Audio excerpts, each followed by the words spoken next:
Hello and welcome. This is Kevin, also known as AKAAWOL.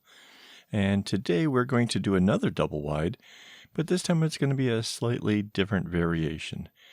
I've sped up the video here just a bit to kind of try to keep this video a little bit shorter.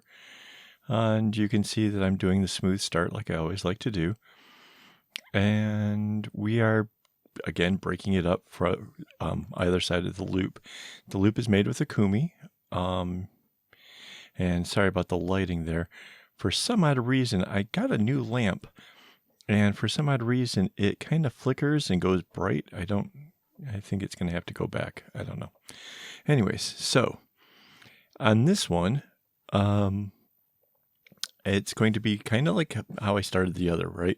So the other was just a straight chevron on either side. And here you can see I'm going to make the chevron again here on the right. And what we're going to do differently is where the right-hand side will have a chevron that points upwards, the left-hand side will be a chevron that is pointing downwards.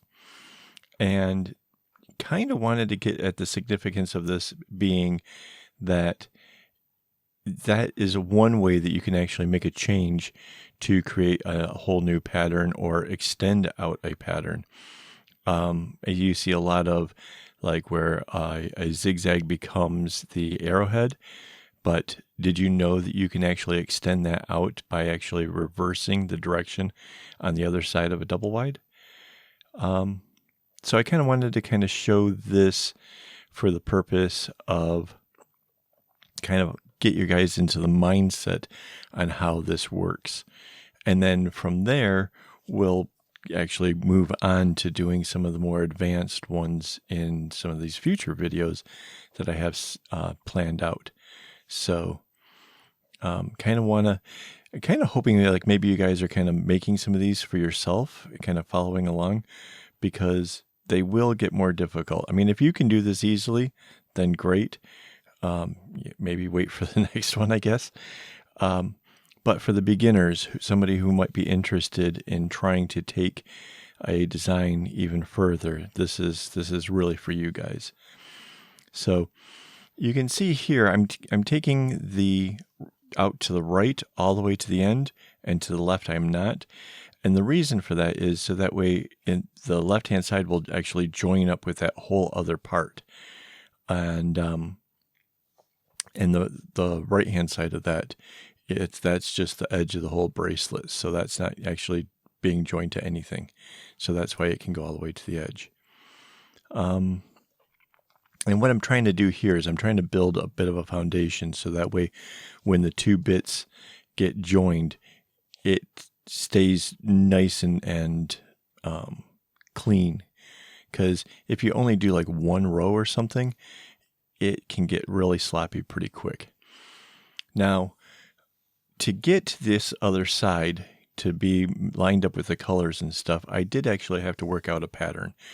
And I did that not because I didn't know how to make chevrons or which way they would go or whatever, but what I wanted to figure out was what I was going to do with the colors. How were the colors going to work out so that way the two pieces matched up? Now I'm going to have this image for you over on the website AKAAWOL.com, but you can see that it basically starts out with the same exact color sequence as the other side. Now this particular bracelet is 2 sets of green, 2 violets, and 2 blues. So I kept the 2 greens together, then the 2 violets, then the 2 blues. And that kind of made it real easy when I'm going to go and do the other side. Mind you, I had thought I was going to do this with a rainbow, but it turned out that the kumi I had set aside wasn't actually a 6-color kumi. It was a 12-color. So that's going to be for something else, I suppose. I have a few of these, like I said, I have a few kumis laying around. The wife, will put some together for me in advance, and I don't have a clue what I'm going to use them for, so they're there waiting to be done. And yeah, this is what I came up with. Now, The pattern to this ended up pretty neat. It kind of looks like some of the bracelets I have where there's a stripe running down the middle of it, and you'll see that at the end. I was going to show you how I did the ending to this one, but unfortunately, I think my camcorder had actually gone into like a sleep mode. So when I hit the record button, I only woke it up. I didn't actually get it into record mode. So I'll have to just explain how I ended it with showing you what it looks like. And hopefully you guys get the gist of it. It's essentially almost what I did right here, that little beginning to that piece. So, yeah, it has to go, the left-hand side has to go through its complete cycle so it ends up back at the dark green before it joins up with the other side. So that was kind of important. What else can I tell you about this? This bracelet is, there is 12 strands going into the loop. So I guess it would be like 24 if you want to count it like all the stuff that's hanging downwards, but it's 12 colors or 12 individual strands. So normally I would have this thing doubled up, but that's obviously I didn't do anything like that. You can do a segment knotting with this. That's how I was able to kind of go through it as quickly as I did. I was doing large chunks where I was concentrating mainly on the right-hand side and go through one full cycle before doing the smaller bit of what was on the left-hand side. So if that makes your life any easier, then great. If you don't understand that and you need a video, I suppose I could put together one, but I think that it should be easy enough. I mean, if you guys play with it, I think you'll kind of get what that was. The lengths of the string were again 1/6 of a whole, or no, excuse me, 1/3 of a skein. And then of course it gets folded in half, so it's 1/6 that way. It's definitely overkill, but again, I like to have scrap because running out partway through a project is my absolute nemesis. So that's that. So you can see the patterns start to shape up. You can see the chevron on the left is pointing down and the one on the right is pointing up. So that was kind of the whole point of this one. So hopefully you're getting kind of excited at the whole prospect. And in a moment here, I will show you how this thing finishes out. Okay, so let's kind of zoom in here a bit. And here you have it.